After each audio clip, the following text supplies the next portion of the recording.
Hello, it is I. Now, Forza Horizon 5 is filled with so many cool features which many other racing games do not have. But it also has some very obvious flaws which many Forza fans have clearly noticed. However, there are also some not so obvious flaws in the game which I've never seen anybody point out. And that's why I'm here with this video, so let us try and hit 4,000 likes if you want Forza to fix these little problems. Oh, and also, this is not meant to be a hate video whatsoever. It's more so constructive criticism, so Forza developers may watch this video and be like, oh, we should fix these issues so we can satisfy the players, if you get what I mean. I'm trying to help the game, that's what I'm trying to say, okay? Anyways, without further ado, let's get to this video.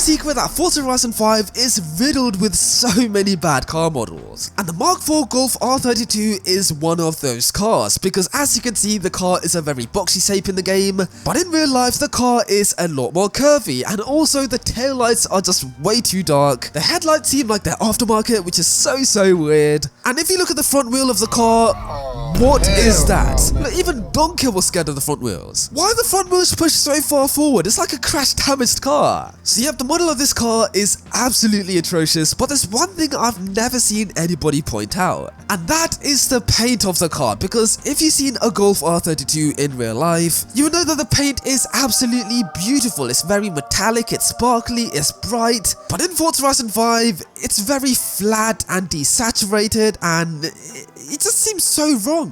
I mean, I don't know if it's just me that sees this, but the color of this car just seems way too wrong. It's so weird. Rally Adventure expansion, once you leave the festival, you have to drive through all of this dirt. Just like I'm doing right now, this is a pretty long drive just to get onto the tarmac right over here. But do you notice a problem? Yeah, my car is dirty, and I don't want my car to be dirty, I want my car to be clean, okay? So to avoid your car getting dirty, you need to pause the game, enter the map, and fast travel to the tarmac like so. And there you go, now your car is clean, like just like how I want it, okay? Look how much better it looks. What are you doing? So my solution is for the entrance of the festival to be right near the road, so it doesn't force you to drive through all of that dirt just to enter the tarmac. Okay, now yes, I know this is a rally expansion, so you do have to drive through the dirt, and that means the car would get dirty, but I don't want my car getting dirty, man. I want my car to be nice and clean. You could be Jamaican or Polish or coming for your rice and peas. Sorry, I had to do that. I absolutely love the livery editor in Forza Horizon 5 as it's very easy to use, and with this system there is great potential to make really interesting designs, but there's one problem that slightly annoys me. And to demonstrate that problem, I'm going to be using this Mark V Supra, yeah! So I'm going to apply a vinyl on the left side of the car, and I'm going to use this intersection bit over here as a reference, okay? So I've got this vinyl and I've got this arrow, and I'm going to make the arrow point at the point over there, look at that. So yep, we can all agree that it's pointing over here. Yep, okay. Now let's go to mirror this vinyl to the other side, and now let's go to the right side of the car, and let's have a closer look at the bit. As you can see, it is slightly off, so I need to adjust it by making it go up to here, and now it's perfect. Okay, now let me demonstrate it with the Aventador as well. I'm going to be using this badge as the reference. I'm going to push the square all the way up so that there is no gap. As you can see, there is no gap, there's a gap over here, and now there's no gap. And now let's mirror it to the other side, and now let's check on it, and look at that gap over there. So yep, this is a very small gripe, I know, but it's still a little bit annoying.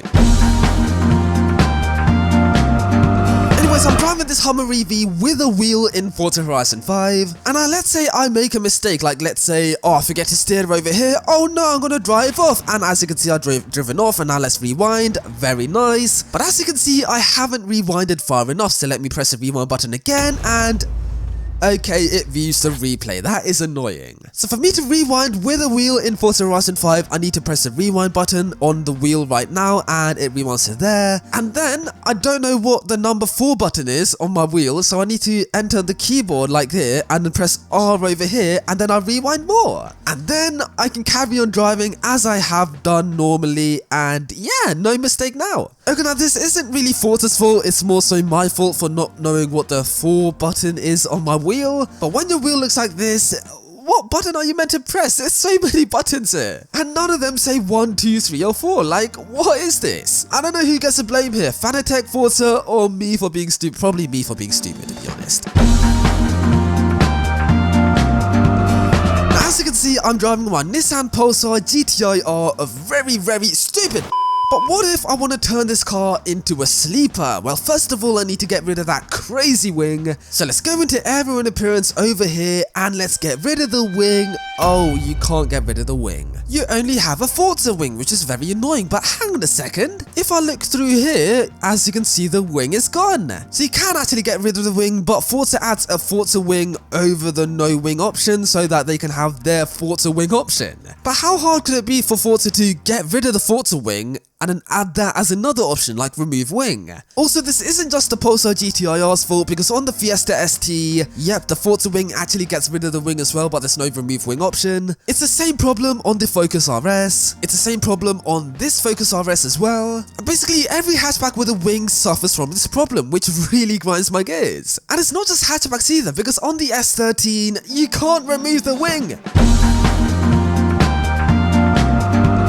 I spoke about this in one of my old videos, so you probably all know what's coming, but the yellows in this game just seem so off. Like, is it just me, or does the yellow seem way too pastely and desaturated and too bright? I mean, look at the Hurricane, that does not look like yellow, that looks like flipping cream or something. But compare it to Horizon 2, and look at the yellow, it's a perfect yellow, and then compare it to this, and you're like, what is this yellow? It looks so pastely here as well. Honestly, to fix the yellow in the car, you need to go to yellow like here, and then you need to turn it a bit orange like this. And look at the yellow now, that is a huge improvement if I do say so myself.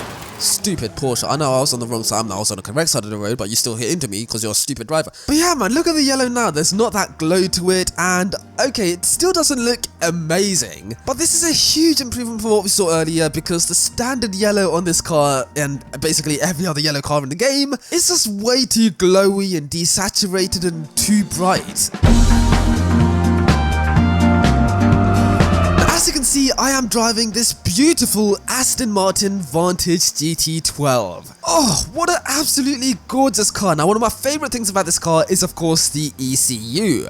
Okay, not that sort of ECU, I'm talking about the emotional control unit, which is this sort of like glass key fob which you insert to the middle of the car as a start button, and you push it down and then it starts, and then, oh, it's so beautiful, man, it's so good. And of course, if you enter the car and look towards the middle, you can of course see the ECU key. And as you can see, the key is not pushed in yet because the car has not started. Okay, now we're going for a nice leisurely drive in the rain, and as you can see, the key has still not been pushed in. What is this? Okay, now yes, this is a very small gripe which lots of people have not paid attention to, but as an Aston Martin fanboy, this really hurts my soul.